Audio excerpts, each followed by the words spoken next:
слово Владимиру Александровичу Базанову. Добрый день, игроки, тренеры, болельщики. Сегодня действительно такой день, что Тропникова Диана, ну, она вообще Владимировна, но язык не поворачивается сказать. Она сегодня играет, можно сказать, прощальный матч как футболистка. Вы знаете, это большой у нее путь к окончанию. Человек с 2003 года в футболе. Играл еще в ФК, такая немига была, да, Диана? Затем уже она заключила контракт с Зоркой БДУ в 2005 году, и никогда в другие клубы не приходила. Может, там ей обещали там баснословные суммы, но она была предана этой команде. Это молодец. Она становилась серебряным призером 11 раз, бронзовым 6 раз. 3 раза выигрывала Кубок Беларуси, 3 раза выиграла Суперкубок Беларуси. Участвовала в Лиге чемпионов под 16 финала. Ну, она действительно поистине является, вы сами видите, наблюдаете, особенные болельщики, что она капитан, именно капитан, который ведет всегда вперед. Я понимаю, что у нее не заканчивается футбольная карьера. Она является тренером в «Динамо» Минске. Она все успевает. Она у нас и в У-19, в нашей сборной тоже является тренером. Поэтому я хочу что пожелать, Диана, тебе? Только вперед. Мы чем можем, федерация, мы всегда тебе подставим плечо и поможем в этом. Так что желаю тебе всего самого доброго.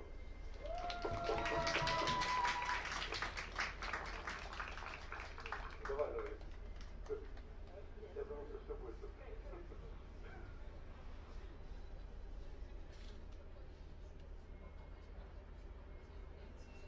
Уважаемые зрители, просим вас встать во время звучания государственного гимна Республики Беларусь.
Всем привет, друзья! Всем здравствуйте! Добро пожаловать в нашу трансляцию. Прямо сейчас мы готовы представить вашему вниманию поединок 33-го тура, последнего тура Макслайн женской лиги 2025 года чемпионата страны по футболу. Меня зовут Павел Быков, я ваш сегодняшний комментатор. Друзья, возможно, вы пропустили наш старт. Если пропустили, то знаете, что 22 номер капитан команды Зорка БДУ, прекрасный Диана Тропникова, проводит сегодня заключительный матч в своей профессиональной карьере. Выступал до этого господин Базанов, который сказал несколько слов Диане. Приятно, что руководство федерации находит время таким образом почтить тех, кто долгие годы отдал женскому футболу, потому что для тех, кто знает, Тропникова очень заслуженный игрок. Только, по-моему, золото нашей страны ей не далось во время спортивной карьеры. Были серебряные награды, бронзовые награды, несколько кубков, 3, если я не ошибаюсь. В общем и целом, безусловно, жаль, что это прекрасный игрок заканчивает профессиональную карьеру, но впереди карьера тренерская, как и говорил в речи представитель Федерации футбола, уже тренирует «Динамо».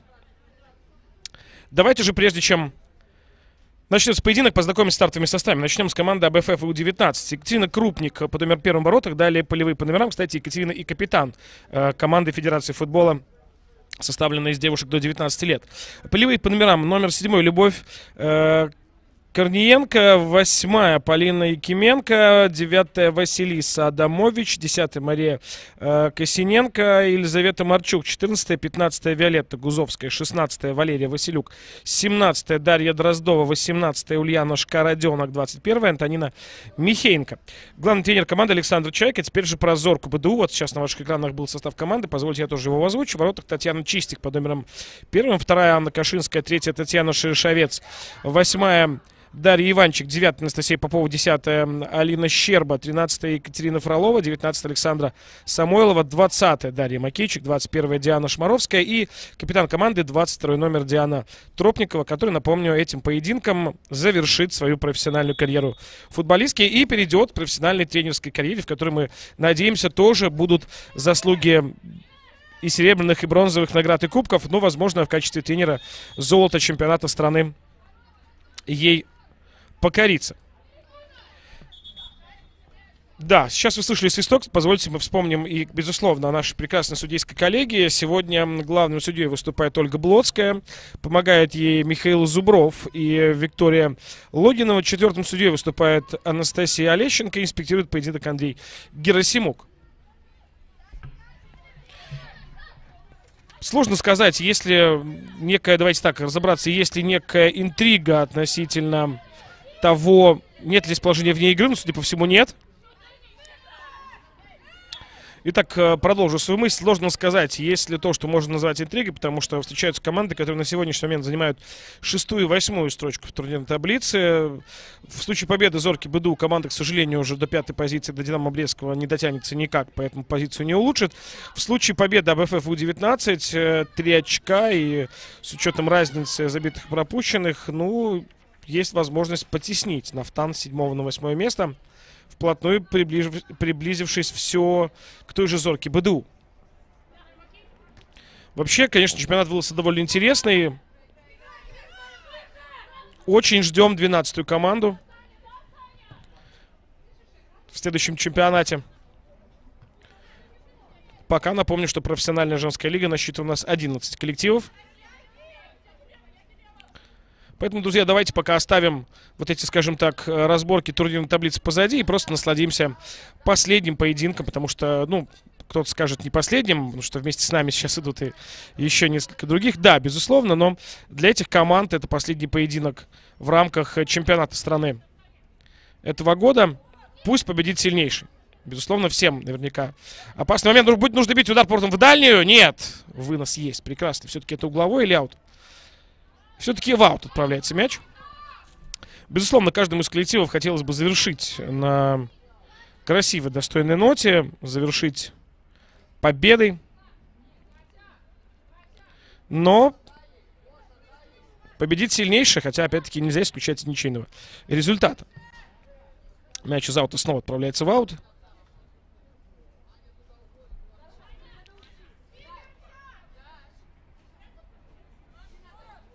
Ожидаем вбрасывания. Сильное дальнее вбрасывание от ВУ-19. И все-таки через аут мяч пределы поля покидает и переходит к Зорке БДУ. Бросает Макейчик. Сразу же на Шишовец.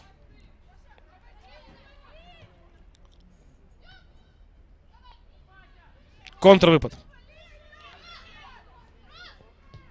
АБФ классно, и здесь успеет ли игрок? Должна успевать. Да, классно бросают в прорыв сейчас Елизавету Марчук.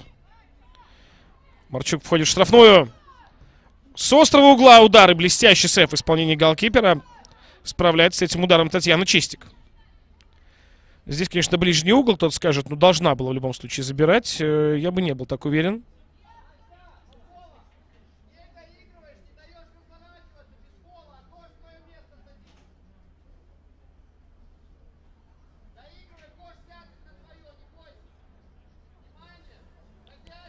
Ожидаем подачу. Первый угловой в нашем поединке. Подача.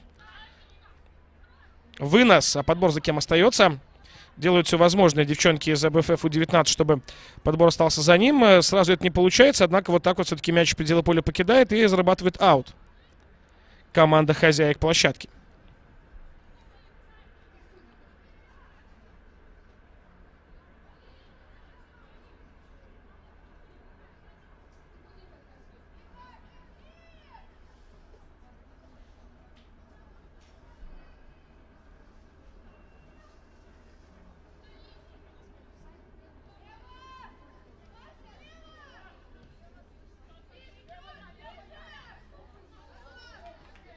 И снова в аут.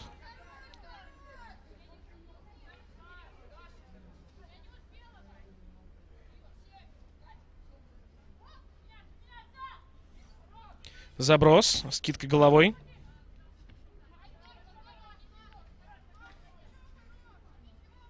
Еще один аут. Пока довольно много вот вбрасываний из боковой. Немножко нарушает это динамику игры, потому что увидели мы одну хорошую атаку от Зорки. Хороший ответ от У-19.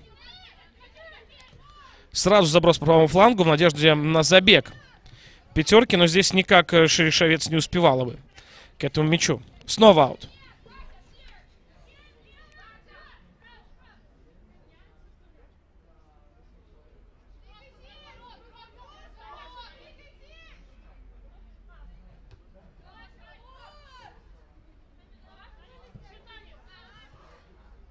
И снова аут.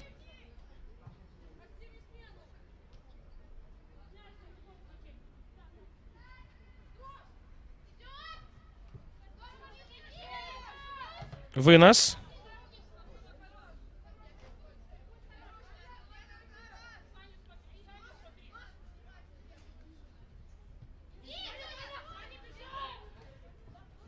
И снова пытается прорваться вперед пятерка Зорки БДУ. Не получается у нее. Передача назад. Та самая Тропникова делает передачу на Шерешовец. Но Татьяна, к сожалению, не успевает за этим мячом. Снова из-за боковой увидим ввод мяча в исполнении АБФФ У-19.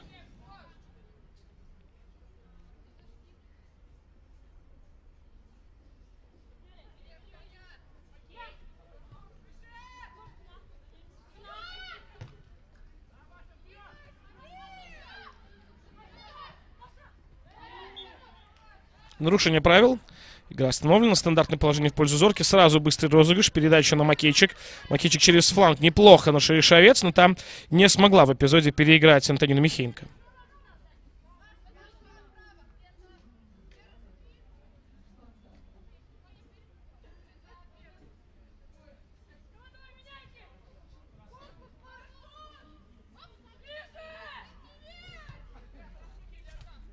Вынос. Неплохая атака может получиться. Передача направо. Здорово бросают в атаку прямо сейчас Дарью Дроздову. Дроздова на левом фланге. Будет навешивать. Есть подача в штрафную. Скидка в район линии вратарской не получилась. Она и здесь в итоге первый до мяча добирается голкипер Зорки.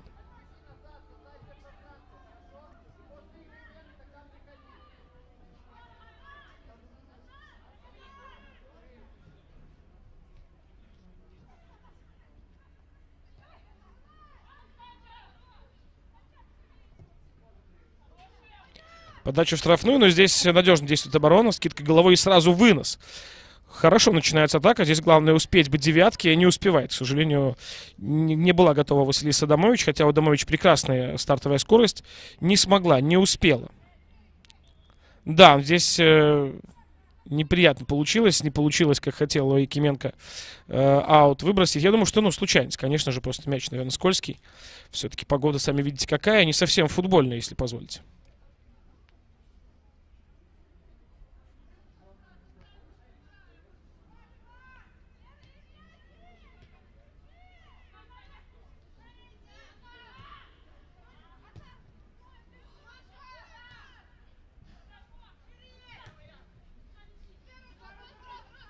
Снова передача на Шерешовец. Не получается обыграть, а вот, правда, зарабатывает Татьяна для своей команды.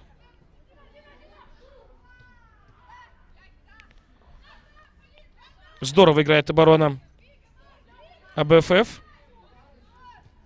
Классно! Но здесь будет ускоряться, конечно же, Полина Якименко. Да, Якименко точно была бы здесь первая. Но вот, посмотрите, появление Адамович. Та самая скорость девятки, о которой мы говорили. Здорово сыграла Даша Иванчик. Прикрыла так корпусом. Не успела никак ни Якименко, ни Адамович к этому мячу.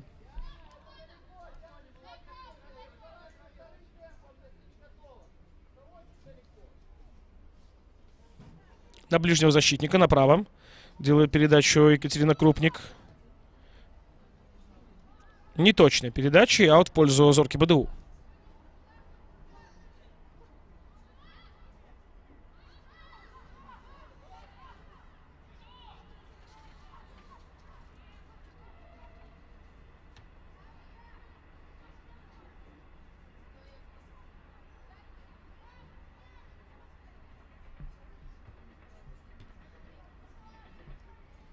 Мяч покидает пределы поля. Снова ожидаем ввода из-за боковой, друзья. Сыграно 10 минут.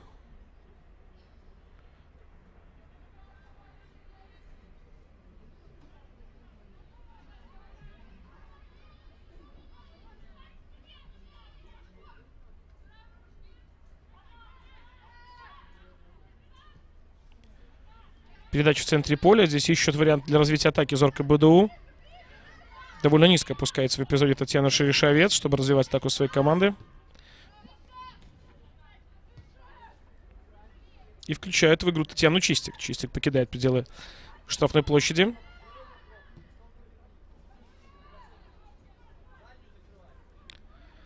Теперь уже ожидаем подачи. Подача не получилась, точнее, все было бы здорово, но здесь включается в игру оборона АБФФ, и поэтому аут мы увидим уже в исполнении Зорки БДУ.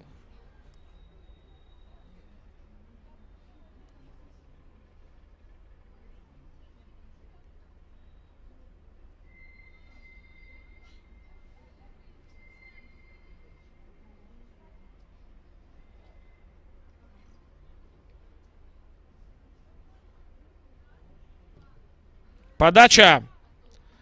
Попытка сделать сухой лист не увенчалась на успехом.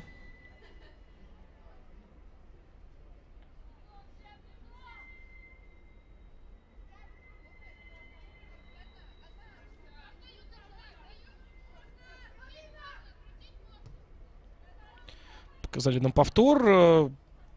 Без угрозы осуществлялся здесь подача углового.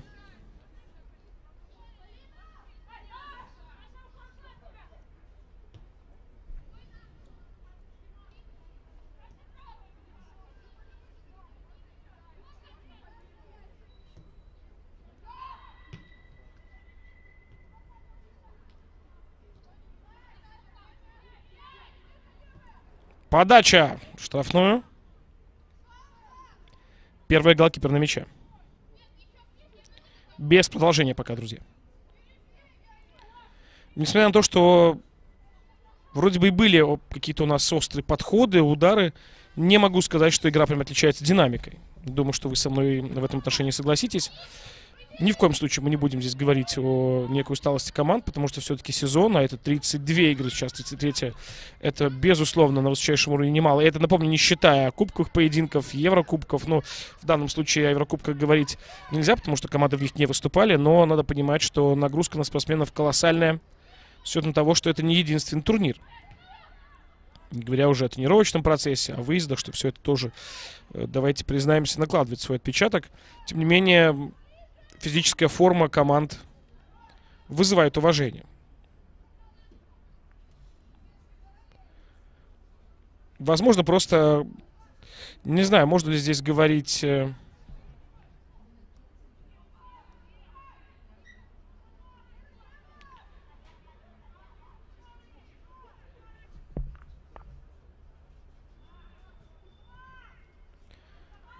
Можно ли здесь говорить о некой, скажем так, отсутствии некой мотивации для того, чтобы более активно действовать? Ну, безусловно, она есть у обеих команд. Пускай Зорко БДУ уже никак не потеряет, никакая ситуация сложившаяся не сможет потеснить команду с занятого места, чтобы не случилось, выше команде не подняться, ниже не упасть. Дальний выстрел по навесной траектории очень высоко. Тем не менее, как мы и говорили, что вне всякого сомнения каждый коллектив хочет завершать сезон на максимально высокой позиции раз, и, конечно же, завершать его хочет с победой.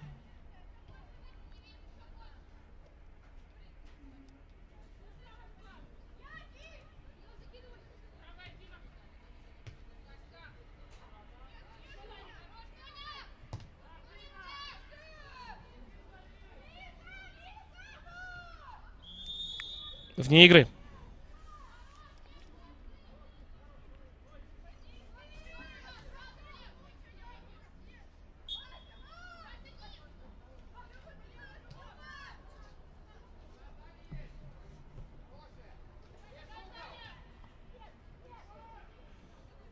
Опасная атака теперь уже от Зорки БДУ. Быстро качнулся маятник атаки от одной стороны на другую.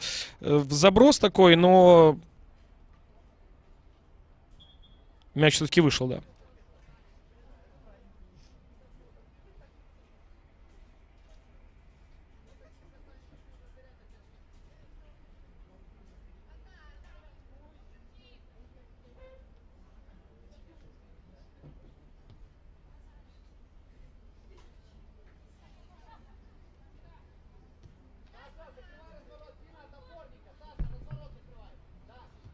Налево.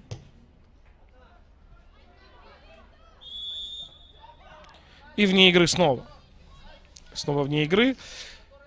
Сыграно 15 минут. Нельзя сказать, что, как мы уже говорили, что у нас какая-то суперактивная игра, но сказать, что пассивная, такая неинтересная, тоже нельзя, потому что, возможно, просто зритель женского хоккея чуть более избалован в плане количества голевых моментов, голов, красивых голевых передач. В отношении, по крайней мере, нашего чемпионата, да, возможно, в отношении некоторых команд, поединков этих команд, особенно когда мы говорим о поединках команд из верхней части и нижней части турнирной таблицы, это так. Здесь же, честно признаться, наверное, любители, эксперты какой-то голевой феерии не ожидали. Опять-таки, далеко не значит, что мы ее не увидим. Классная передача, классный разрез, но здесь все-таки первый оказывается голкипер, потому что читалось. Все-таки читалось подобное развитие атаки.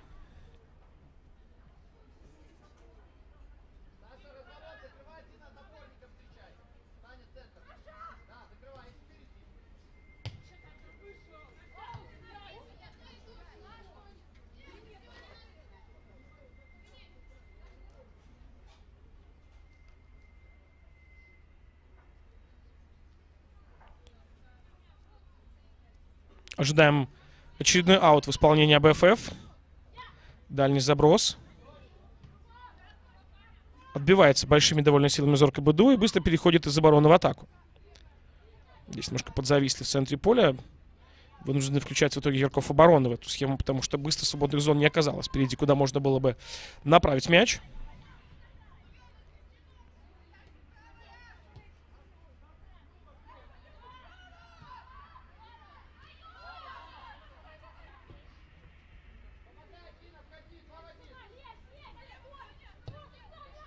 Подача на дальнюю. Голкипер здорово играет кулаком.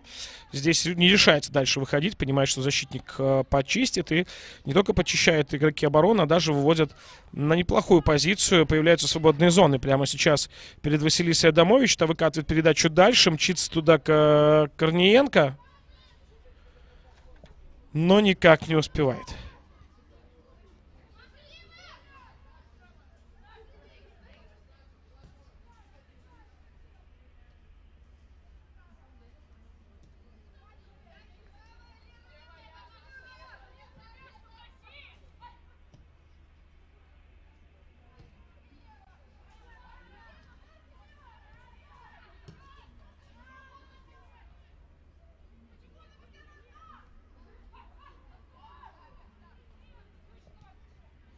Вновь нет свободных зон впереди. Приходится начинать все сначала от голкипера и обороны.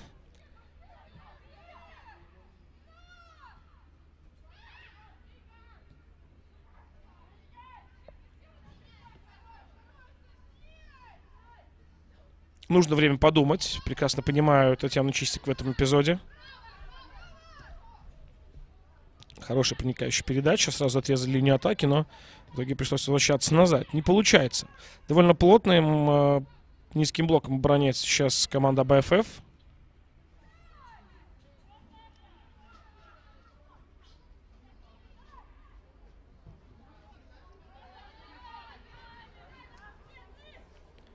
Передача не точна в эпизоде.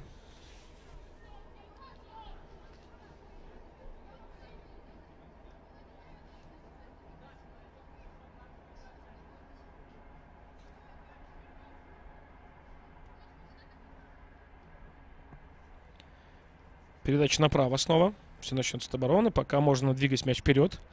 Сразу длинный заброс. Обрезается линия полузащиты. Но и здесь, и правда, из игроков атакующей группы тоже первым до мяча никто не добирается. А у нас тем часом практически 20 минут сыграно. Это значит, скоро мы сможем говорить буквально через 2 минуты, как о свершившемся факте. Постулировать, что половина первого тайма у нас позади. Несмотря на, сказать обилие, да, все-таки, пожалуй, можно сказать, что обилие интересных эпизодов, нельзя сказать про обилие голевых моментов, тем не менее игра смотрится, есть на что посмотреть, но пока без изменения, которые привели бы к изменению счета.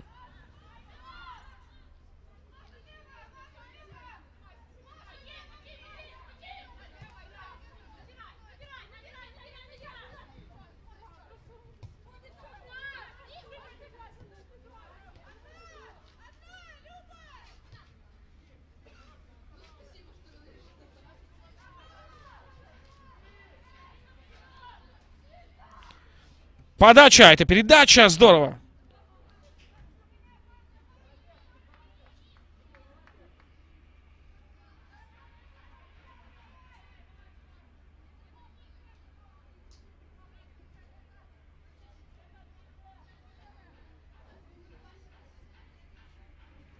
Пока, как видите, у нас счет не изменился.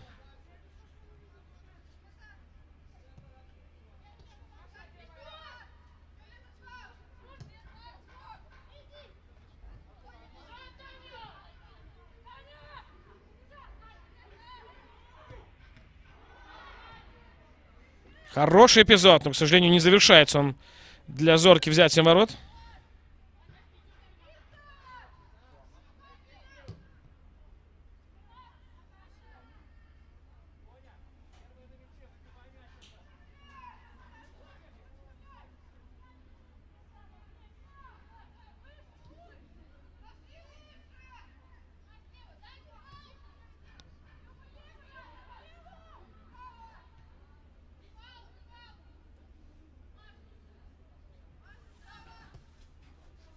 Налево.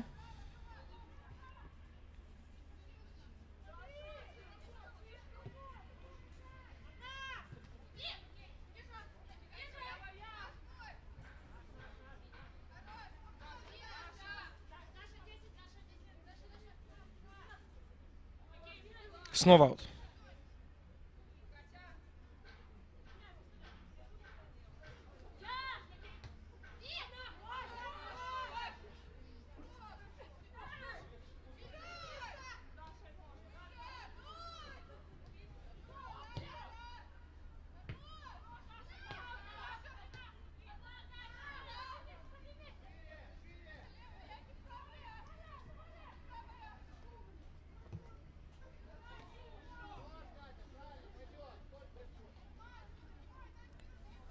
Как видим, все еще без голов, но с моментами. Смотрим повтор. Здесь так-то неплохо по задумке было. И удар получился довольно хороший, плотный. Но бесподобно сыграла Екатерина Крупник, вне всякого сомнения. Ожидаем подачи. Есть подача. Несмотря на то, что первые на мяче оказываются игроки обороны с ближней штанги. А БФ будет еще одна подача. Еще заброс. Пыталась ворваться в борьбу здесь Фролова. Не получилось. Однако мяч продолжает путешествовать именно по штрафной площади в УУ-19. Ну и пытается здесь Тропникова добраться до мяча. И вроде бы у нее даже получилось, но сохранить в поле мяч не удалось.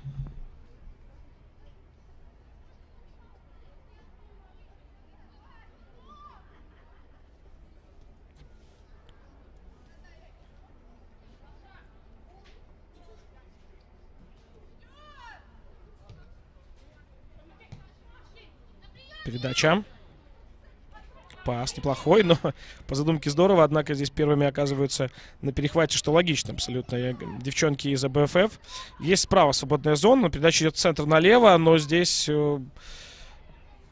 не самое лучшее решение было в исполнении игрока. Вот здесь опасно могло быть.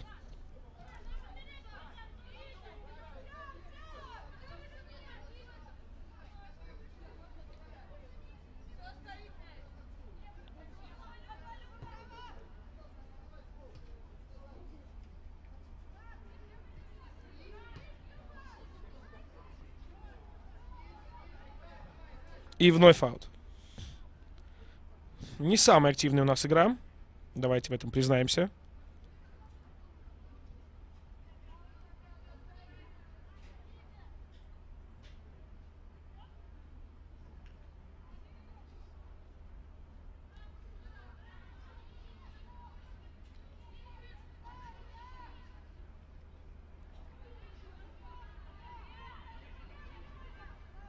Не спешат с аутом девчонки из Зорки. Передача. Скидка головой неплохо. Но если там кто-то из партнеров, никого не оказывается в свободной зоне, только оборона АБФФ. Направо передача. Ну что ж, часто мы, простите, налево. Часто видели мы как раз-таки в работе правый фланг в атаке, а здесь передача пошла налево. Хотя мне казалось, голкипер так указывал, что именно в эту сторону будет отправлять мяч. Заброс неплохой по флангу. Здесь нужно ускоряться. Успеет ли первая? Да, все-таки успевает. Первая на мяче Марчук. Ну, а дальше момент заканчивается ничем.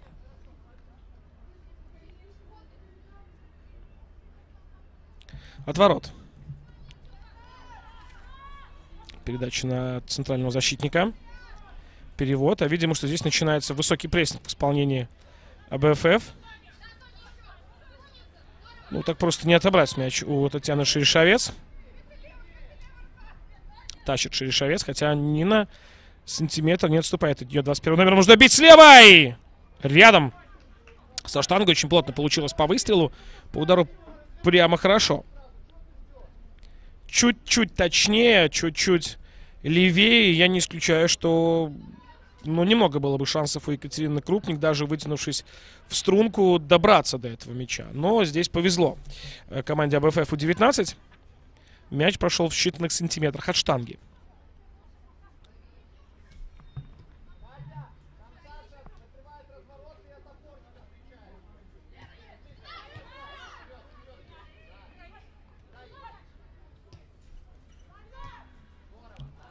Вне игры здесь было, конечно же, понимала это Шерешовец. Хотя вот, возможно, просто и... С другой стороны, профессиональный игрок всегда доигрывает любой эпизод. Если что, будет свисток судьи. Возможно, слишком быстрая была эта передача и не получалось. А здесь опасно может сейчас быть. Нужно быть очень внимательным. И, да, неприятный фол, такой опасный, здесь на Самойлове.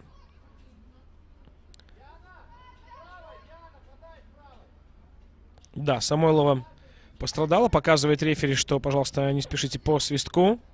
Увидим. Я думаю, что мы в стандартном положении в данном случае, конечно же, заброс, потому что Антонина Михеенко, у нее удар хороший, но, мне кажется, далековат. А вот подача у Антонины очень точна и хороша собой.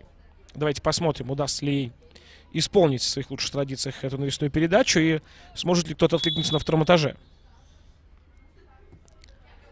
Хорошая, мягкая передача.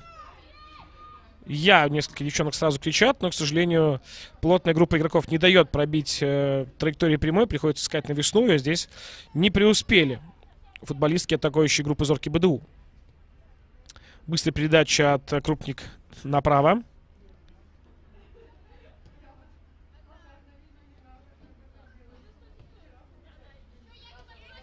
Налево.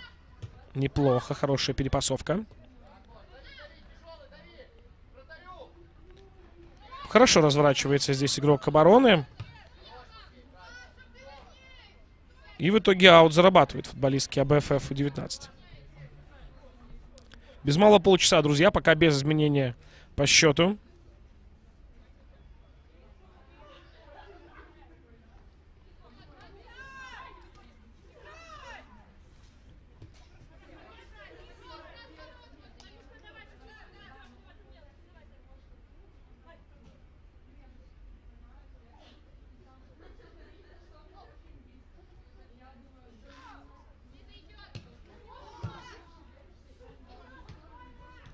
Такая перепасовка. Очень неплохая. Контроль мяча со стороны Зорки БДУ. Передача назад. Не совсем точно. Здесь, видите, опять тот самый прессинг заставляет ошибаться опытных игроков Зорки БДУ. И мяч отправляется за пределы поля. Снова аут.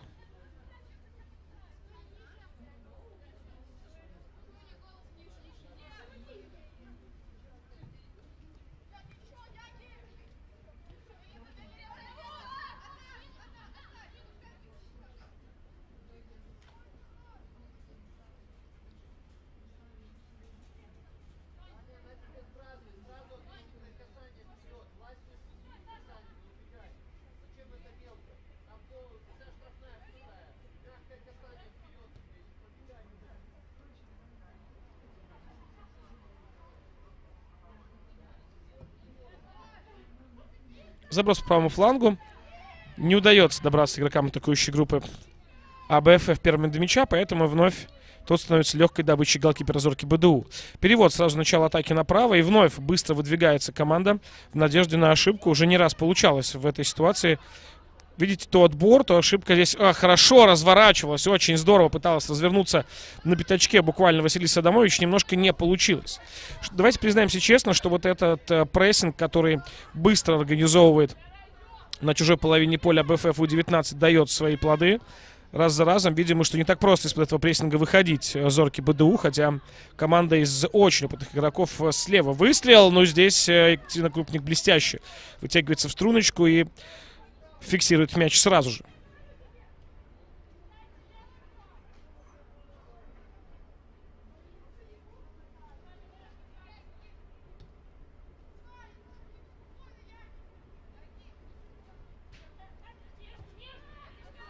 Передача в центр, а вот как будто начинает Зорка БДУ зеркалить. Тот самый прессинг, хотя видимо, что команда все-таки так быстро не встречает и в отбор большими силами не вступает на чужой половине поля. Есть даже легкое ощущение, что вот последние 15 минут, 14 в нашем случае первого тайма, могут как раз таки оказаться временем, когда одна из команд сделает шаг на пути к успеху и сможет огорчить команду соперниц. Так это или нет, мы узнаем в любом случае в ближайшее время. Но, вне всякого сомнения, интересно будет, как же игра продолжится во втором тайме. Давайте только досмотрим первый.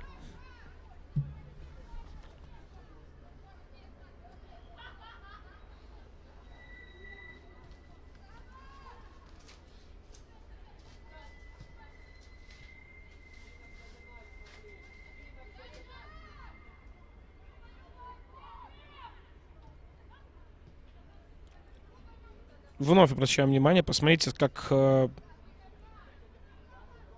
организован этот прессинг высокий у АБФ У-19. Вне игры. Не будем спорить. С моей позиции так не казалось.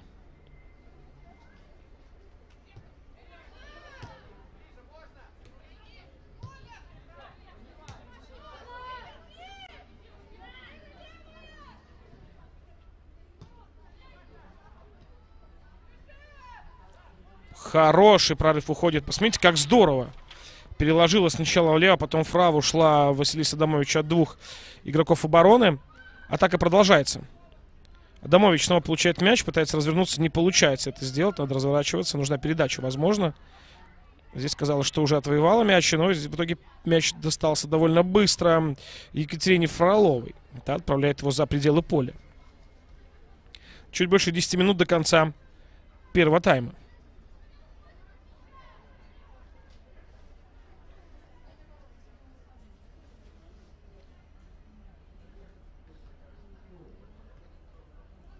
Не может подняться игрок, а может свисток, да, все-таки останавливает рефери игру, показывает, что досталось там, как самочувствие 14 номера. Может ли она подняться? Поднимается, но так-то досталось.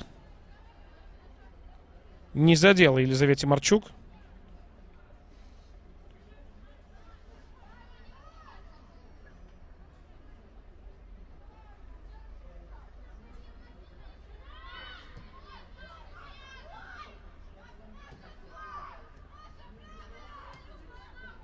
Передача в центр неплохо.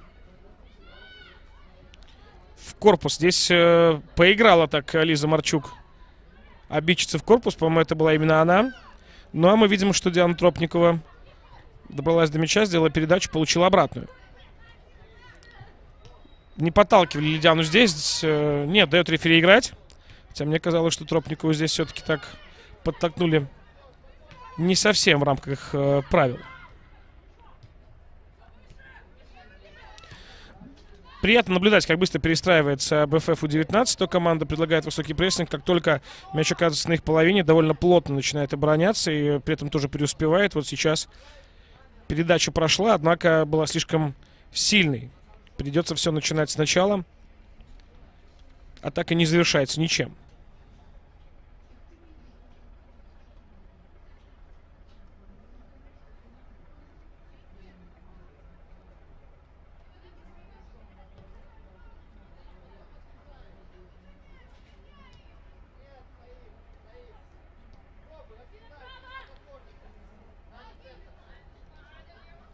Еще передача.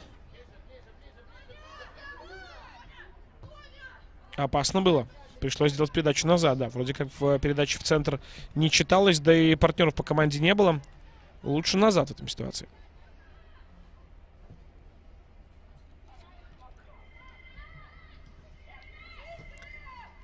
И уже вынуждены начинать свою атаку футболистки Зорки Будо. Осталось 10 минут, друзья, до перерыва. Напомню, что, возможно, будет некое компенсированное время, но пока глобальных пауз, честно, не припомню. Хороший шанс сейчас. Бить нужно! Удар поворотом! Ближний метила! Как здорово! Метила в ближний Татьяна Шерешовец. Немного не попало, несмотря на мастерство Екатерины Крупник, у Кати могли быть проблемы. Давайте посмотрим еще раз этот момент. Подработала и пробила. Или все-таки здесь было касание у Крупник? Давайте. Да, все-таки было, хотя мне казалось в моменте, что чуть-чуть Катя не успевала.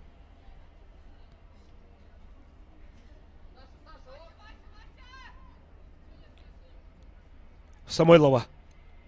Подача от Самойловой. Удар, штанга спасает сейчас команду, но надолго ли, потому что мяч в пределах штрафной площади долгое время не покидал. Штанга спасает АБФФ У-19. Очень вовремя. Хотя, честно признаюсь, у меня ёкнуло внутри. Я думал, что вот он первый. И здесь ничего нельзя сказать там, для Екатерины Крупник, потому что для Екатерины высота высоко, далеко, угол неудобный. Только оставалось, что проводить мяч глазами. Других вариантов здесь нет, не было и быть не могло.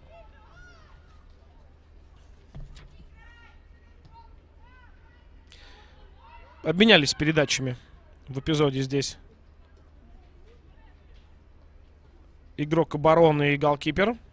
Но в итоге левый фланг в атаке. Нет свободной зоны, приходится давать передачу назад. Нужно менять направление и вектор атаки, поэтому, естественно, логичным является переход на правый фланг. Здесь уже с мячом встречается Макейчик. Диана Тропникова. Диана не смогла прорваться вперед, поэтому вынуждена тоже делать передачу назад. Хорошая передача, но здесь не дадут. Ну, конечно, нет. Здесь в этой дуэли Адамович и Иванчик, конечно, Дарья оказалась ближе на полкорпуса, за счет чего неудачной работы, хорошей скорости смогла оттеснить девятку на БФФ от мяча и не позволить той нанести с убойной позиции выстрел по воротам своей команды.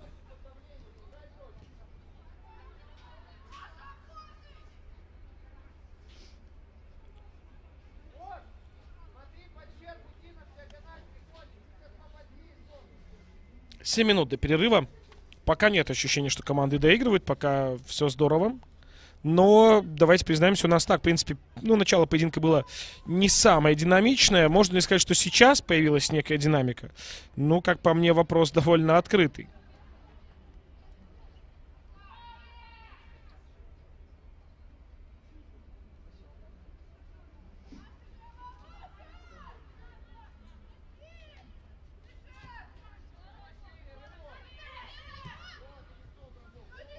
Направо.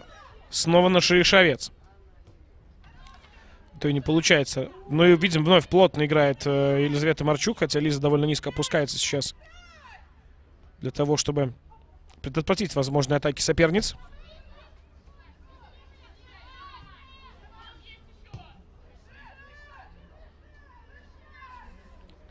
Передача назад. Ни одна из команд пока не может подобрать ключи к воротам друг друга. У нас остается чуть более 5 минут до перерыва. Хотя, безусловно, возможно, будет некое компенсированное время. Опасно! Сейчас такая передача была сделана на Диану Тропникову. Ну, конечно, Тропниковой закончить последний поединок в карьере голом было бы наверняка приятно.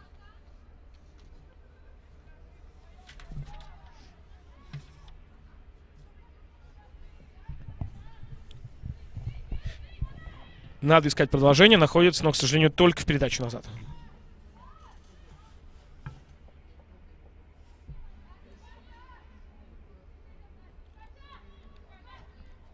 Неплохо. Отсюда можно делать заброс. Это классно получилось. Ну, это все то же самое Диана Шмаровская, о которой мы говорили, что подача у нее неплохая. Но здесь разбирается Екатерина Крупник очень быстро. Вот, смотрите, раз. Прекрасная передача, но Крупник в полном порядке, хотя видим мы, что был тут шанс замкнуть эту передачу головой у Дианы Тропниковой. Говорили, мы уже не исключаем, что команда сегодня будет играть на Диану, потому что все-таки капитан и последний поединок. Уверен, что команда устроит ей яркие, красивые проводы по окончании сезона. Да, для Дианы этот сезон не стал лучшим в карьере, потому что не добралась команда до медалей.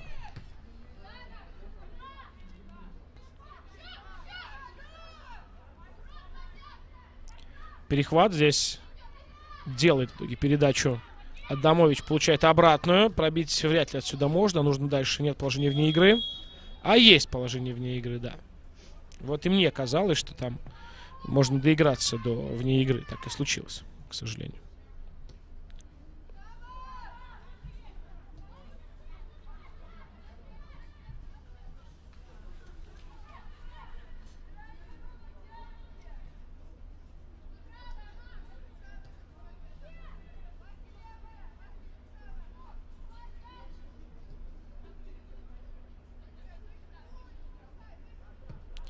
Вынос. Скидочка. Еще одна. Защиту сразу передача вперед. Не точно получилось. Да, с точностью передачи есть несколько вопросов. Не все проходит, не все получается. При этом нельзя сказать, что у нас есть какая-то супер динамика по игре. Скорее, погодные условия, качество поля все-таки сказывается и усталость от сезона, и то, что это все-таки не некий золотой матч для команд, где все может решиться. Судьба медалей, пускай даже и не золотых. Здесь все-таки борьба в средней части турнирной таблицы, которая, как мы уже говорили, эта борьба в случае победы команды Зорко БДУ никак не повлияет на положение команды. Ну, станет чуть больше очков без изменения турнирной таблицы. А в случае победы АБФФ команда может подняться на одну строчку вверх за счет разницы забитых и пропущенных мячей. Потому что, если вы посмотрите на эту разницу, то, имея сейчас показатель минус 27 у команды АБФФ в У-19, которая находится на 8-й позиции на данный момент, на 7-й позиции Нафтан, там минус 40. Да, вот так тоже. Такие вещи тоже случаются. Поэтому эта разница может сыграть важное значение. Я помню, что параллельно с нашим поединком как раз-таки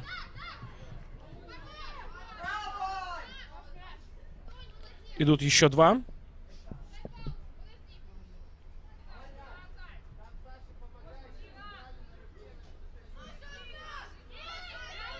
Досмотрим аут. И, возможно, остановимся на том, что происходит там.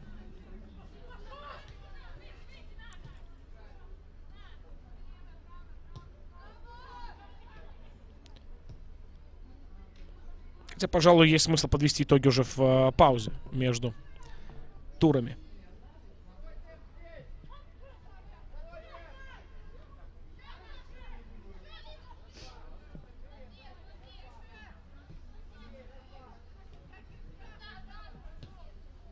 Пока ничего интересного. Перепасовка игроков обороны.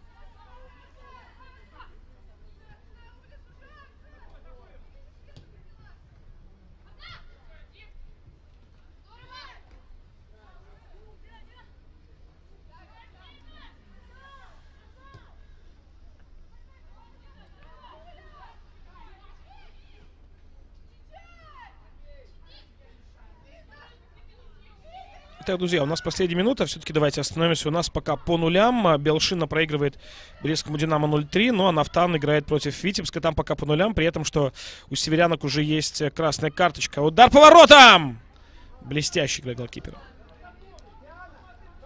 Так вот, напомню, да, что, кстати, в случае, если Нафтан тоже игру сведет к ничейному результату, там достаточно не проиграть свой поединок, тогда, конечно же, мы тоже говорим о том, что даже победа Беларусь АБФФ У-19, сборная до 19 лет, которая участвует в турнире, то, к сожалению, она тоже не принесет никаких перспектив продвижения по турнирной таблице, к сожалению.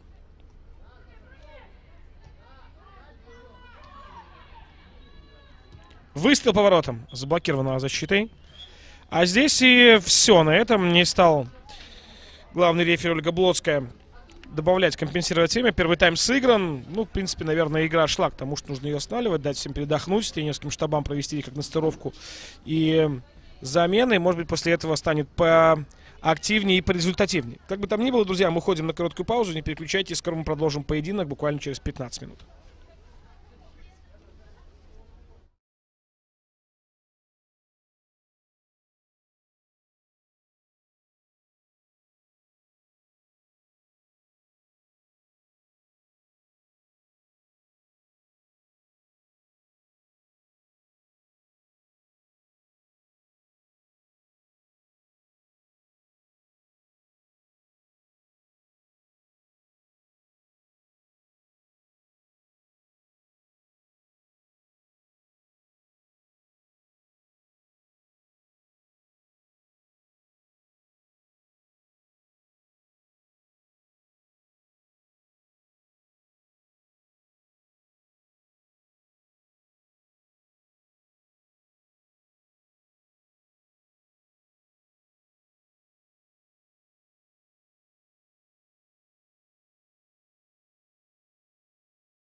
Ну что, друзья, начало второго тайма. Давайте еще раз освежу вас в памяти, что вы наблюдаете за заключительным туром поединок команд на АБФ У-19 против Зорки БДУ. У нас безголевая ничья. После первого тайма команды не смогли подобрать ключи к воротам друг друга. Однако впереди еще есть целых 45 минут для того, чтобы это положение исправить. Кстати, одна и другая команда были близки к успеху. Наверное, все-таки ближе сказать, что к успеху была именно Зорка БДУ, потому что команда нанесла удар в штангу. И это был, правда, хороший удар. Это была неплохая атака. Но голом она не завершается. А это значит все так же равные шансы команд на победу. Напомню вам, что параллельно идет, естественно, как вы знаете, в заключительных раундах чемпионатов всегда параллельно идут другие игры. Что-то объявлял судья-информатор. Как будто. Пока, насколько я могу судить, без замен. Все те же игроки находятся на поле. Так вот, параллельно с нами идет поединок женской Белшины и Динамо Брест. 0-3 там брестская Динамо одерживает верх. И Новополоцкий Нафтан играет с Витебском. Там у северянок, у витеблянок есть красная карточка в пассиве. И, к сожалению, играют в меньшинстве против Нафтана. Играют на выезде. Нафтан же пока не смог сломить сопротивление противника, который меньше по численности. Пока по нулям. Ну и, соответственно, турнирная таблица пока у нас для всех команд, которые участвуют в поединке сегодня, не меняется. Витебск остается на 4-м, Брестский Динамо на 5-м, Зорка БДУ на 6-м, на 7-м Новополоцкий Нафтан, на 8-м Беларусь У-19 и на 9-м Белшина.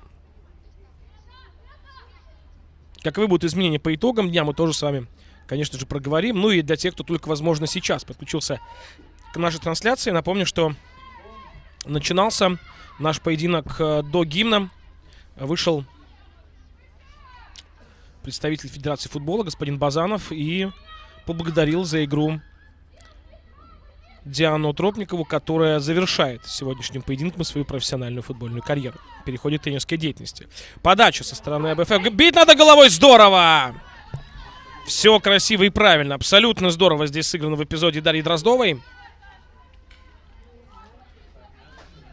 Смотрим повтор. Здесь Дроздова апеллировала к арбитру, дескать, мяч-то уходил от Иванчик. Ну, здесь сложно сказать. Было у Иванчик касание, безусловно, но мне кажется, после этого было касание у Дроздовой. Как бы там ни был эпизод заигран, и мы наблюдаем за тем, как развивается атака Зорки прямо сейчас. Не дают здесь первой добраться до мяча Диане Шмаровской. Идет передача на голкипера. Та сразу отправляет мяч в попытке в район центрального круга. Не удалось. Быстрый перехват от Зорки. Хорошая комбинация, но не самая лучшая передача в исполнении Александры Самойловой. Судя по тому, как взялись сейчас за дело футболистки Зорки, есть ощущение, что мы видим не что иное, как попытку забить быстрый гол со старта. Подача не точно.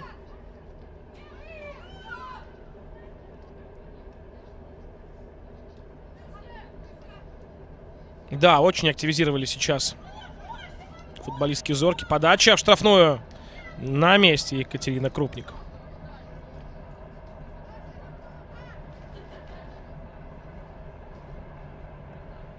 Вот здесь мы смотрим. Неплохая была подача, но на ближней никого из партнеров по атаке Зорки БДУ не оказалось.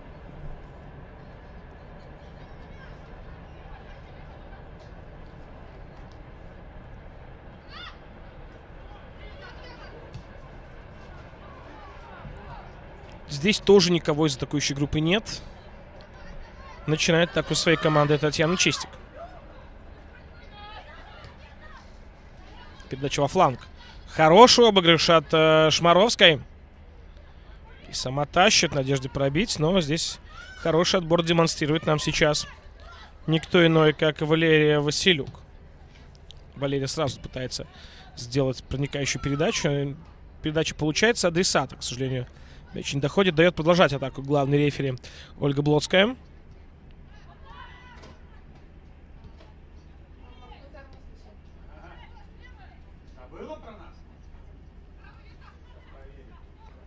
Еще не точно. Назад.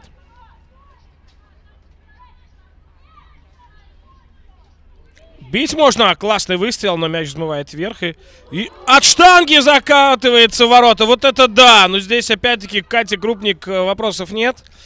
Екатерина Крупник что могла сделать здесь? Куда и прыгать? В ворота, куда залетает мяч, сложно сказать. Поздравляем Зорку Буду. Только мы порассуждали с вами о том, что, судя по всему, команда вознамерилась добраться до быстрого гола, и тут же получаем его. Но здесь, конечно же, трамплином послужила нога игрока обороны. Не знаю, куда там прыгать, зная, что позади окажется штанга очень быстро, ударится в нее для крупник. Нет, конечно же нет.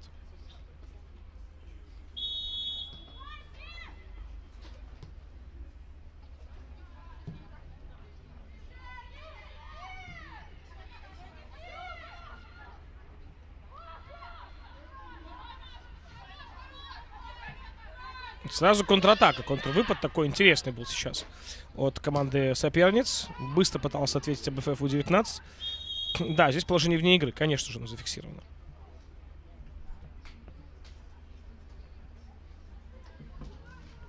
Ожидаем ввода мяча в игру.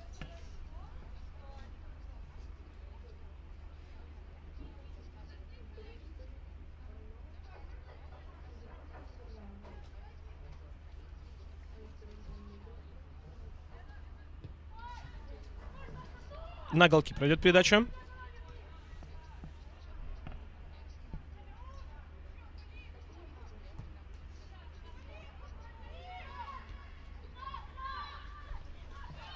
Разворот не получился. А перехват выдался неплохим сейчас у АБФ. Хороший обыгрыш, но в итоге оборона оказывается лучше атаки.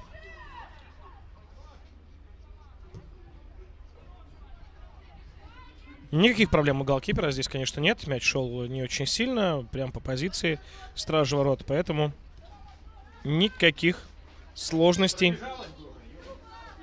не составляет.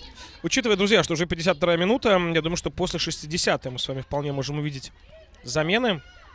Возможно, давайте вспомним, пока нет активных действий команд, на кого же могут рассчитывать Александр Чайка и Сергей Русецкий, это главные тренеры команд, для усиления либо изменения модели игры, либо освежения игры в линиях от обороны до атаки.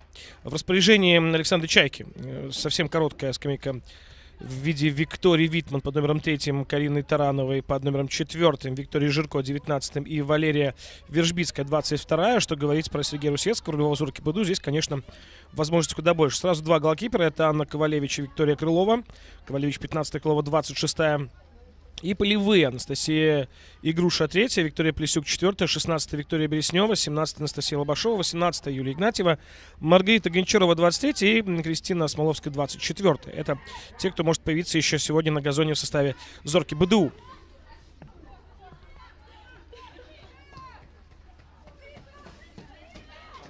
Очень далеко идет передача, но и здесь посмотрите, что никого, даже игроков обороны, на половине поля Зорки БДУ нет. Вся Зорка там, на чужой половине, вся Зорка в атаке. Отсюда и пробить, кстати, вполне могла бы. Классная передача, атака, удар. И какой сейф исполняет сейчас Екатерина Крупник. Браво, Катя. Пыталась обмануть здесь Диана Шмаровская, всячески демонстрируя удар в дальний. Не купилась на это Екатерина Крупник и здорово сыграла по ближнему углу. Очень опасно было. Был шанс сейчас удваивать преимущество у Зорки БДУ. Впрочем, команда прямо сейчас будет подавать довольно опасной угловой. Самойлова. Подача.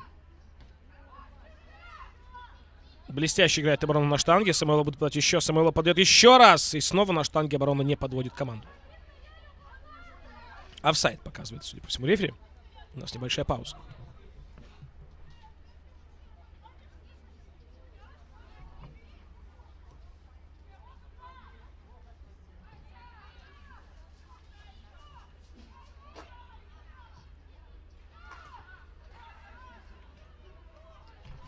Покидает мяч пределы поля. Ожидаем аут.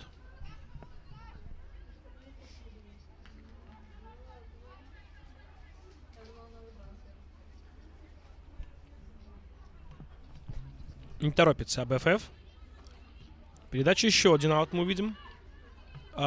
Нет, все-таки показывает рефери, что мяч покинул поле как раз от игроков АБФ У-19. Стало быть, аут в пользу Зорки, которая, правда, успела мяч потерять, но вернуть под свой контроль, под мои слова.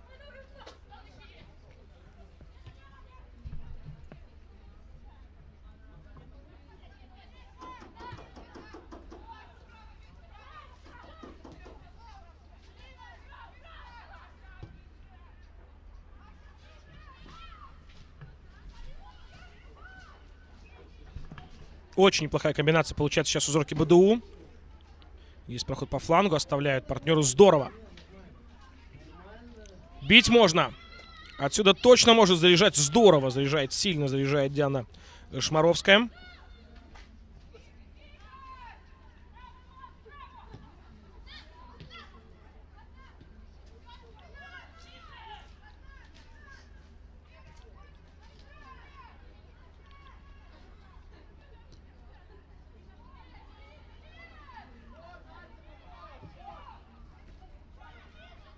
Точная передача.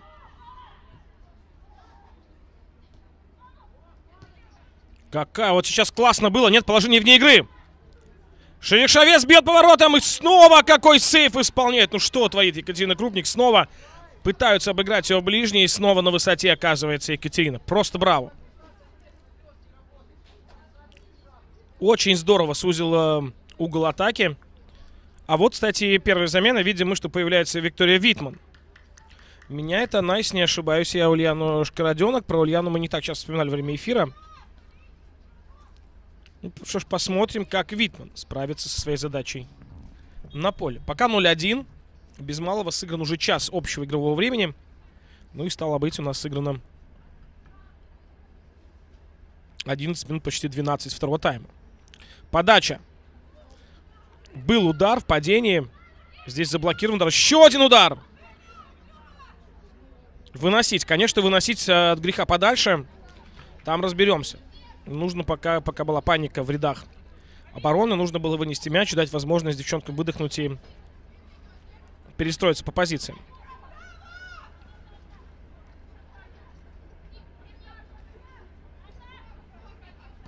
Подача. И здесь как бы тоже подстраивалась в борьбе с защитником под удар Татьяна Шеришовец, но не получилось. Слишком высока была линия полета мяча. На ближнего защитника.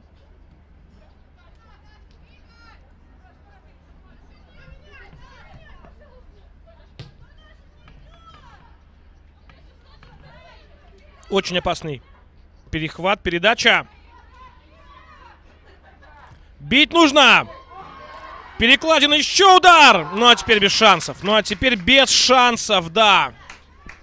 Диана Тропникова могла забивать гол в последнем поединке. Не забила, однако на добивании первой оказываются партнеры по команде. И идеально справляются с задачей отправить мяч в сетку ворот Екатерины Крупник.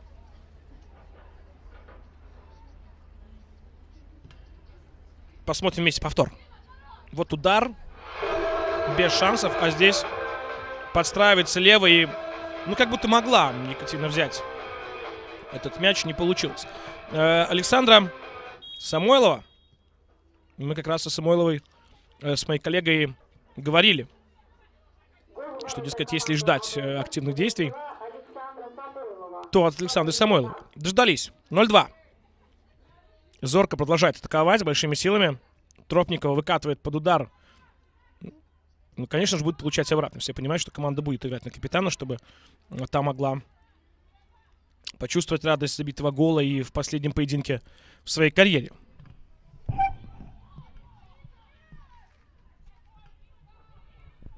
Хороший ответ.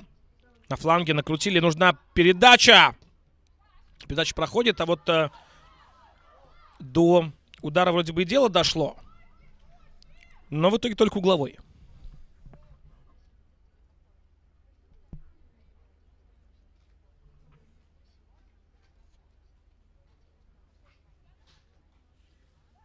Адамович показывает, что будет навешивать. Подача Адамович. Удар поворотом. Нет, все-таки не удар, а скидка скорее. Но вот это все-таки, наверное, удар. Не знаю. Может быть, надежда была, что мяч попадет в игрока обороны и еще один угловой. Не могу сказать. Сложно.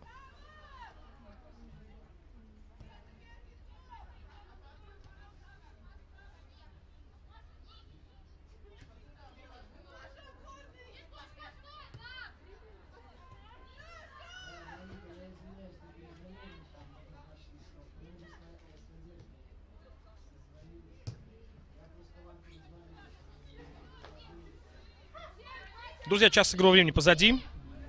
Мяч покинул пределы поля от пользы АБФ У-19. Пишите нам в комментарии, как вы думаете, чем завершится итоговый поединок.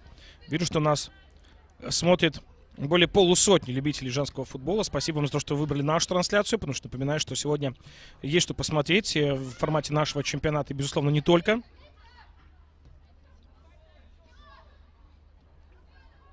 Ну, а мы пока являемся свидетелями того, что Зорко делает 2 уверенных шага навстречу тому, чтобы одержать верх в своей заключительной игре по итогам сезона.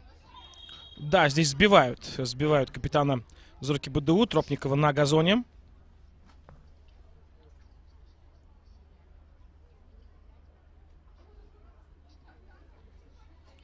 Вот повтор того эпизода, где были правила нарушены. Да, не права была в этом эпизоде Валерий Василюк.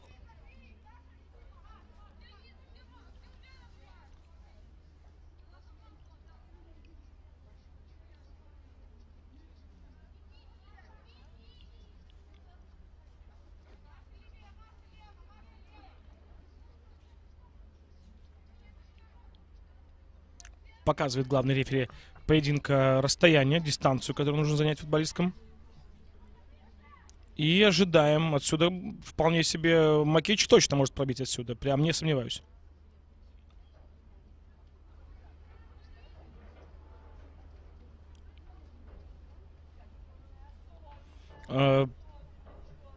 Вступает в полемику кто-то из игроков Зорки БДУ с главным рефери.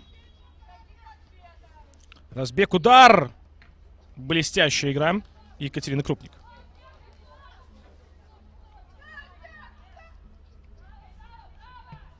Да, Катя замечательно сыграла. Смотрит повтор. Как мы предполагали, удар здесь вполне читается.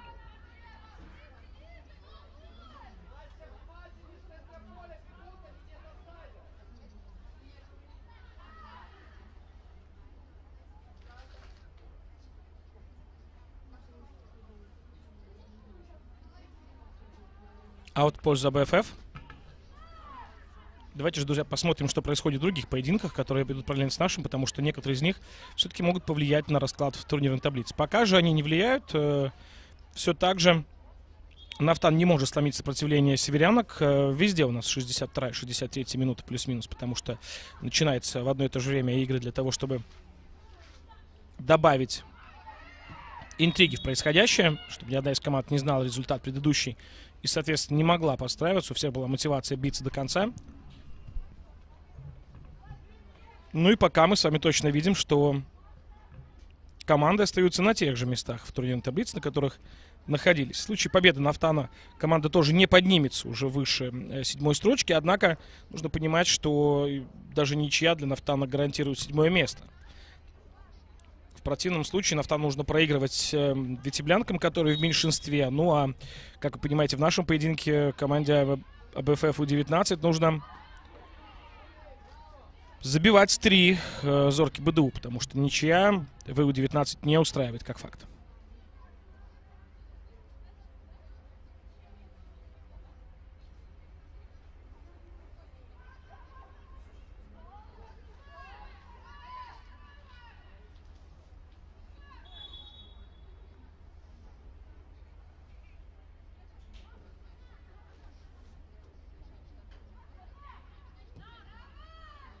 Передачу назад.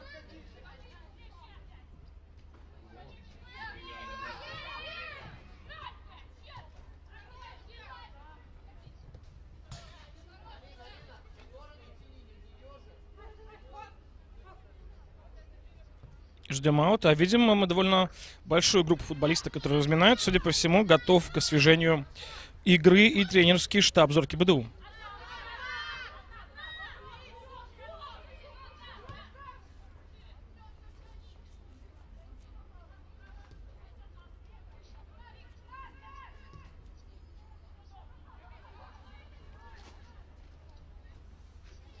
Правый фланг в атаке у Зорки.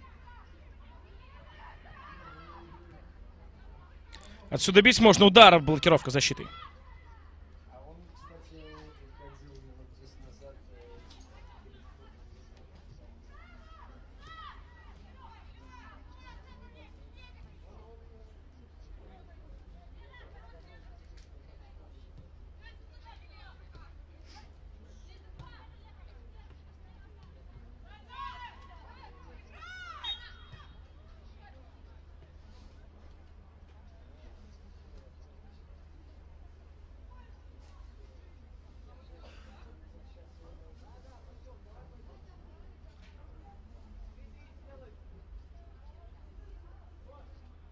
Стандартное положение.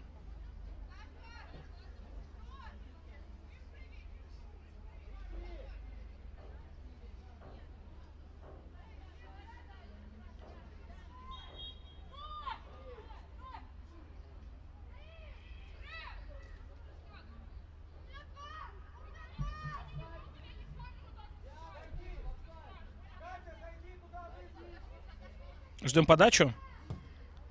Все-таки удар по воротам. Какая девятка залетает! Вы что творите? Вот это да! Вот это красота! И вновь Александр Самойлова. Говорили о том, что Самойлова может. Блестящий выстрел. Невероятно просто получилось. Очень круто. Очень круто. Вот это прям гол на заглядение. Не удивлюсь, если это будет гол тура.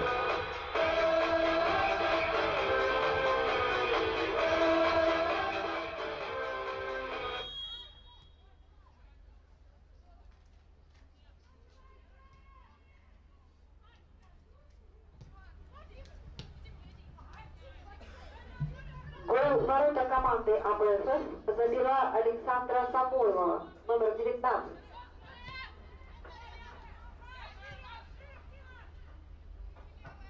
Передача.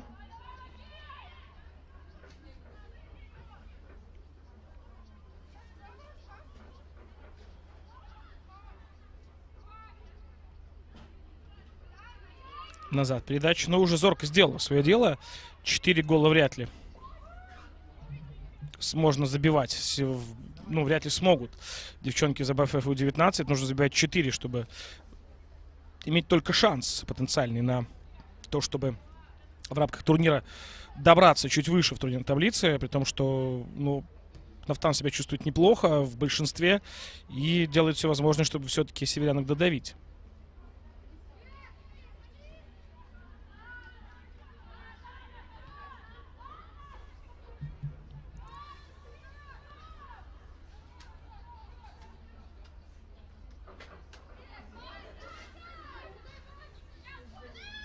Неплохо, хороший шанс. Здесь рвется между двух, но 3 в 3 выходят сейчас АБФ У-19. Подача нужна, подача проходит, но там вновь здорово играет оборона Зорки БДУ. Сказал бы я скорее, что сегодня все-таки игра из заслуга в том количестве голов, которые мы видели. Всего 3 именно игроков обороны. И голкиперов, безусловно, тоже. Хорошая передача на Шмаровскую. Та будет, конечно, под правую убирать. Подача! Удар поворотом выше цели.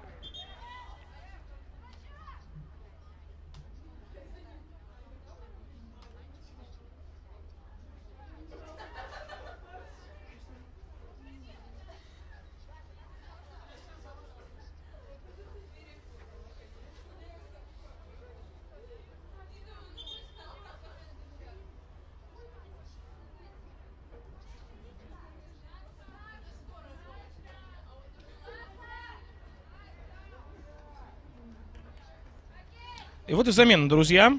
Видим мы, что покидают поле довольно большая группа игроков. Прямо сейчас снимают с игры Анастасию Попову. Видим, что Анастасия Игруша входит в игру.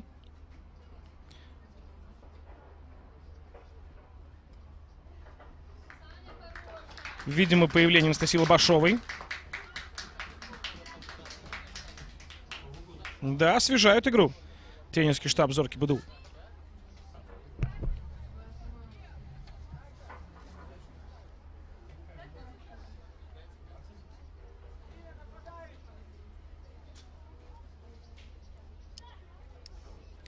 Еще замена, было бы неплохо, если бы наш оператор все-таки показал нам то еще. А Викторию Плесюк мы видим, что Фролова, Попова покинули. Нет, Фролова отправилась обратно на газон, хотя, по-моему, мне казалось, 13 номер был. Ну что ж, тогда подождем насчет Екатерины Фроловой. Анастасия Попова точно покинула поле. В отношении остальных игроков будем смотреть. Возможно, как раз-таки нет сейчас Дианы Шмаровской, потому что ровно на ее позицию в этом эпизоде сейчас вышла Анастасия Игруша. Если, конечно, тренерский штаб просто не перевел ее на некую другую позицию на поле. то будем исходить из этого. Юлию Игнатьеву я также вижу. Вот только, к сожалению, не вижу, кто же покинул газон, потому что в этот момент наш оператор решил, что нам важнее ракурс голкипера команды АБФФ У-19. Спорное решение, на мой взгляд, но он художник, он так видит.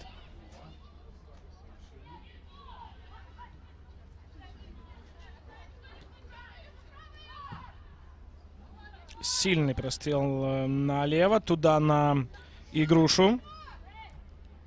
Ну и в дуэли троек побеждает все-таки Виктория Витман. Опасный может быть перехват. Здесь ускорялась Екатерина Фролова. Витман закрывает корпусом и передачу даже на партнера делает. Классно сделано на коротке. И уже летит вперед Любовь Корниенко. Цеплял ее как будто Лобашова. А вот здесь, да, не права, конечно, уже Любовь.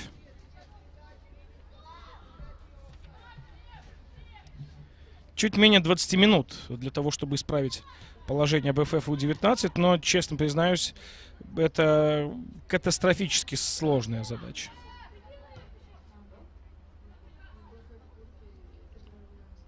Как ее решать, какими силами, мне, признаюсь честно, сложно даже предположить.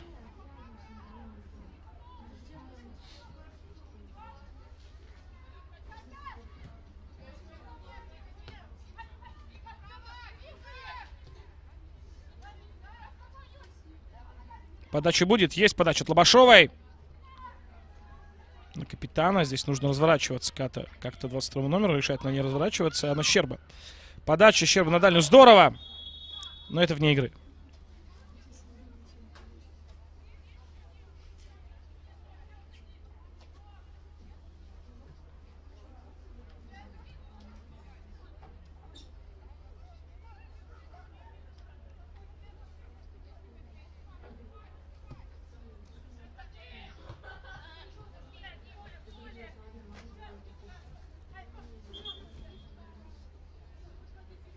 И еще одна замена. Теперь уже видимо, что появляется на поле Карина Таранова. Убирают с поля Елизавету Марчук.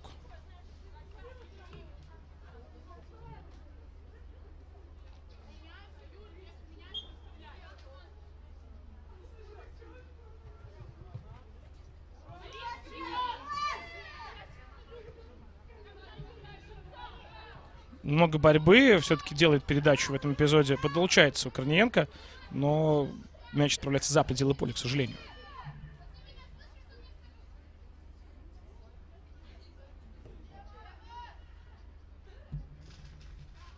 Ведь давайте вспомним, что завершение второго тайма, ну, так наводило на мысль, что АБФФ У-19, давайте честно признаемся, в заключительной стадии первого тайма смотрелись очень-очень неплохо, и команде удалось здорово навязать борьбу Зорки Буду. И, ну, а с другой стороны, давайте еще не забывать, что и Екатерина Крупник достала несколько довольно таких эпизодов, которые скорее должны были завершаться голом, нежели сейвом голкипера. Она справилась блестяще. Ну и нельзя забывать и про штангу, которая была в активе атак, завершение атак Зорки Буду. Да сегодня мы увидели еще и перекладину. Да и первый гол от штанги был забит. В общем, судя по всему, мы все-таки поздравим.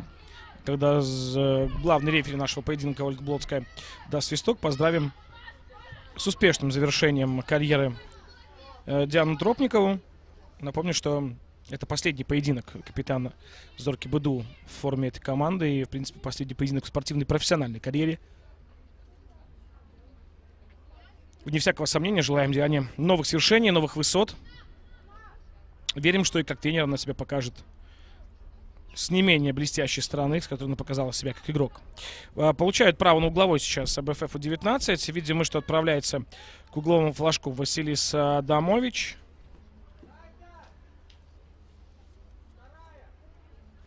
Менее 15 минут до финального свистка в нашем поединке.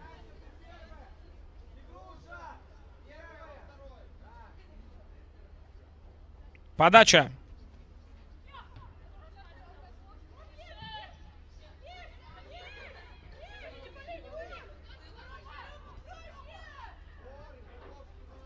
Неплохо комбинируют сейчас на коротке футболистки АБФФ. Наверное, все-таки еще рано ставить вопрос о голе престижа. Все-таки 14 минут играть. Пока свисток рефери не остановил поединок и не возвестил нам об окончании оного. Все может случиться, все может быть. Хотя, конечно, признаемся, забивать 3, а в случае необходимой победы 4 для АБФФ У-19. Задача эта крайне непростая. Зорко БДУ очень крепкая команда с прекрасной обороной. В чем вы успели убедиться и сами, я уверен, уважаемые любители футбола, в течение нашего сезона, который, к огромному сожалению, закончится вместе с тем, как закончится этот поединок. А, кстати, вот сейчас Витебск в меньшинстве забивает. Только что пришла новость из Новополоцка. Находясь в меньшинстве, витеблянки забивают гол, и Нафтан на данный момент проигрывает. Это никак не меняет положение команд турнирной таблицы, потому что, напомню, что сейчас, прямо сейчас мы с вами наблюдаем в режиме реального времени за поединком команд, которые находятся на 6 и 8 строчке турнирной таблицы. Но и, в принципе, вся турнирная таблица с 4 по 9 место прямо сейчас играет между собой, все 6 команд. И пока никаких изменений мы не видим. Разница мячей не позволяет Витебску претендовать на бронзу, на которую сейчас претендует Могилевский Днепр.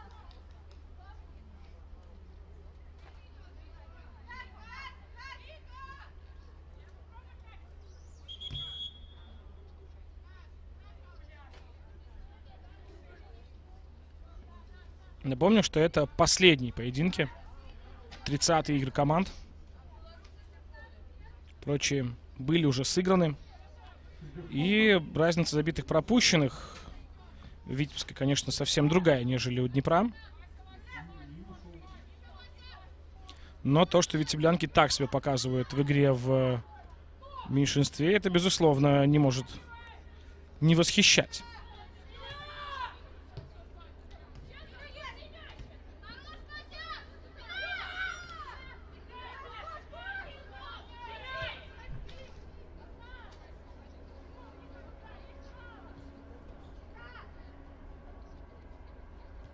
Мяч у Зорки.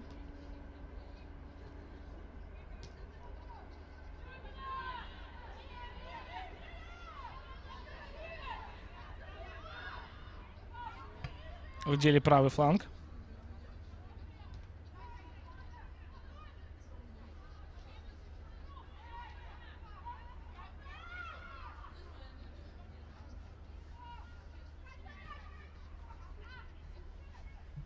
«11 минут, друзья, до конца. Опять-таки, если потребуется, будет ли компенсированное время, не знаю. Глобальных пауз не было, но все-таки 3 гола минуту можно компенсировать. Вопрос только понимать, зачем, потому что интриги пока не предвидятся. И, как я говорил, пока все-таки рано говорить о голе престижа, потому что видели мы, как хороши в атаке, настырные, но не совсем удачливые бывают футболистки АБФФ У-19. Но гол нужен, безусловно, он местами назревает. Созреет ли, вопрос другой. Потому что все-таки это большое количество факторов.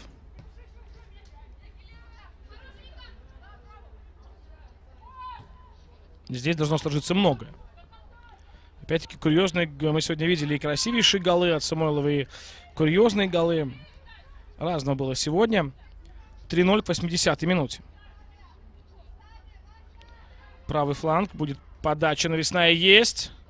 Скидка головой, но это слишком просто для Крупник. Никаких проблем здесь Екатерина не испытывает с тем, чтобы мяч зафиксировать и делать передачу на ближайшего защитника. Надежда, что, возможно, новая атака команды приведет к тому, что один гол будет отыгран. Пока у команды не получается, и видим мы, что единственное, к чему приводит пока, это то, что мяч становится быстрой добычей. Пусть пока игроков только обороны. Зорки БДУ, я думаю, что, как вы сами видите, от обороны до атаки один шаг. Сразу заброс в штрафную. Вынос.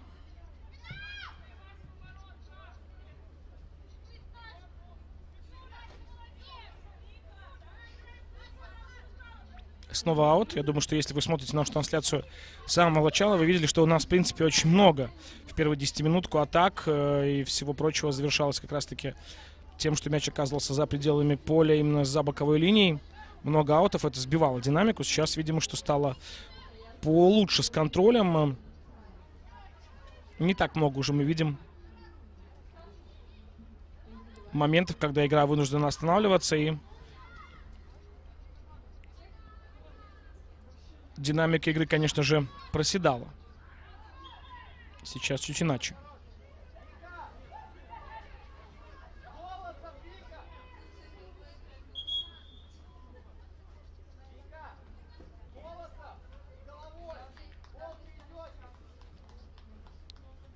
Что ж, еще одна замена. Видим мы, что поле покидает семерка команды. Это Любовь Корниенко. А выпускает тренерский штаб. Кто же это? Жирко, наверное, Виктория. Могу ошибаться. Ну, по-моему, как раз таки у Виктории такие длинные красивые волосы, которые закрывают девятку. Первая, по-моему, была единица. Есть единица, конечно, Виктория Жирко, потому что у Валерии Вержбицкой 2 двойки на футболке. Двойку мы не увидели. Стало быть, методом исключения подразумеваем, что Виктория Жирко вступила в игру. Принесут ли эти замены изменения характера или качества игры, мы с вами увидим в ближайшие оставшиеся 8 минут. Подача в штрафную неплохо. Самоотверженная игра, хорошая. Забегание, ну, как будто, да, запускали здесь. Острие своей атаки АБФФ У-19, но голкипер была быстрее и, конечно, в лучшей позиции стартовой. Ввиду чего просто вышла и начала атаку своей команды. Довольно, кстати, неплохой передачей. Налево.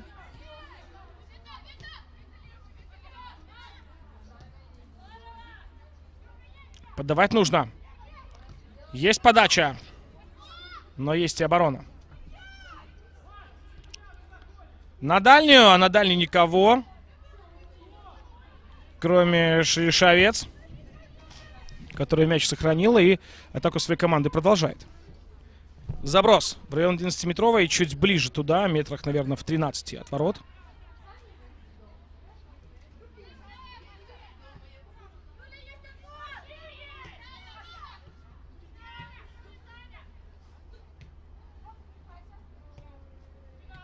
Здорово.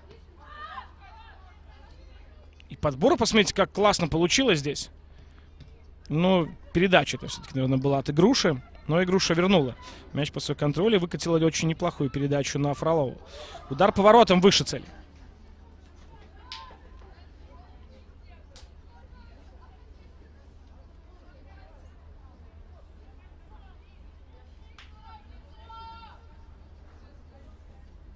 Времени совсем не остается, к сожалению, для того, чтобы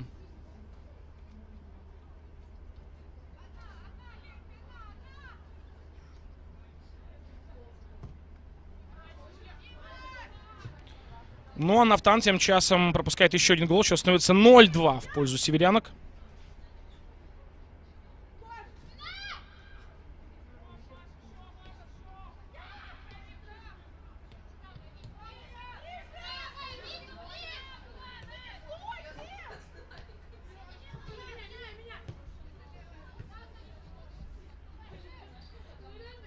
Продолжается игра.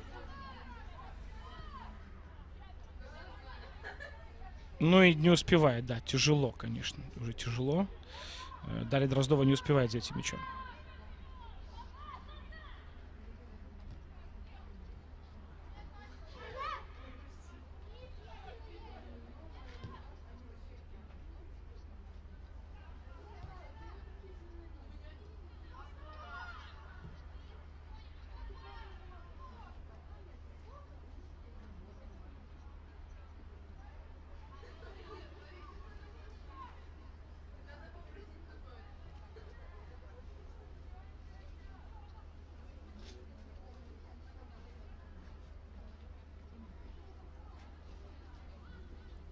Быстрая передача.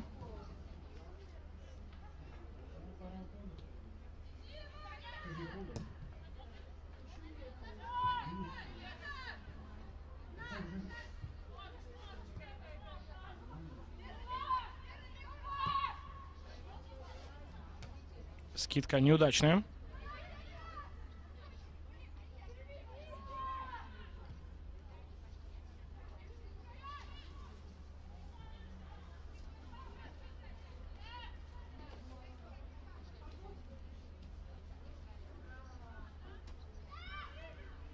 Глобально ничего интересного пока не происходит. Передача не проходит очередная.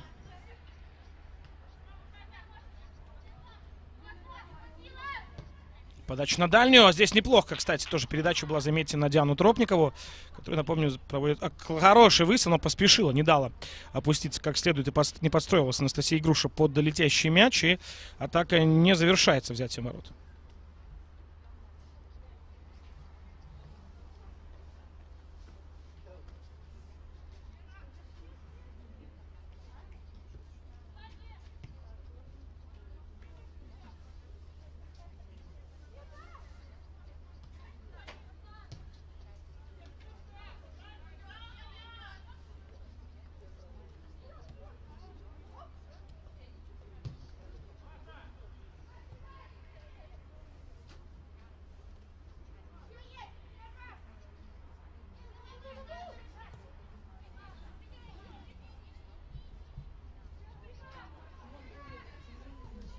Передача.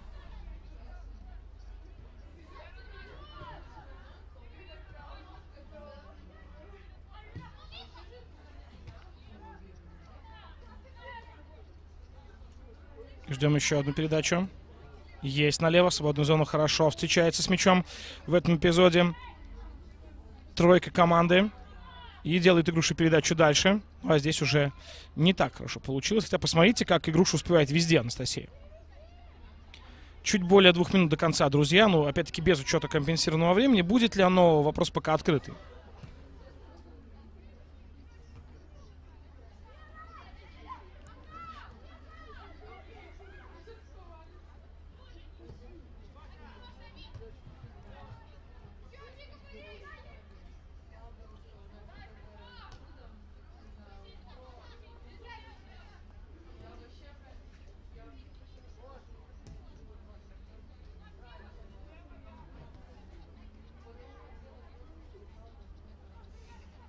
Ищет вариант развития атаки, пока их не находит.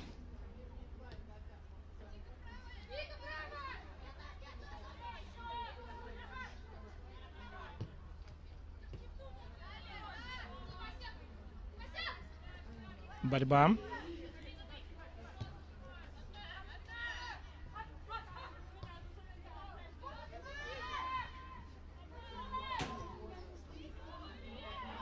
Есть пространство направо, передача проходит, там сразу 2 игрока.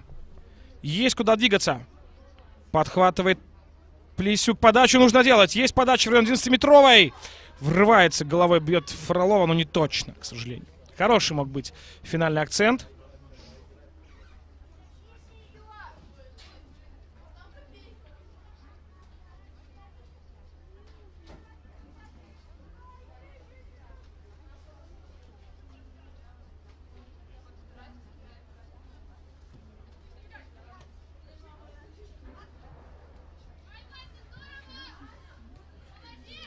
По флангу передача проходит, но никого нет туда, куда передача направлялась. Последние 30 секунд основного времени, даже меньше основного времени матча.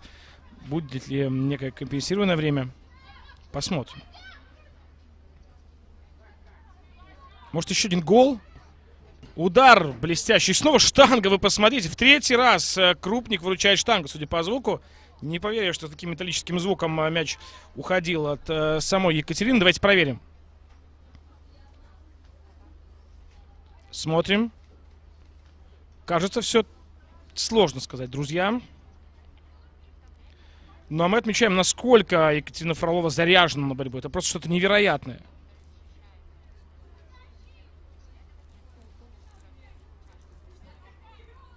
Ждем подачи от Фроловой.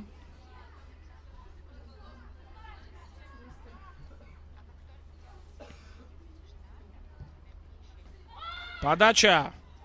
Попытка сразу закрутить ворота. Здорово. Добивание, выстрел сильно выше цели.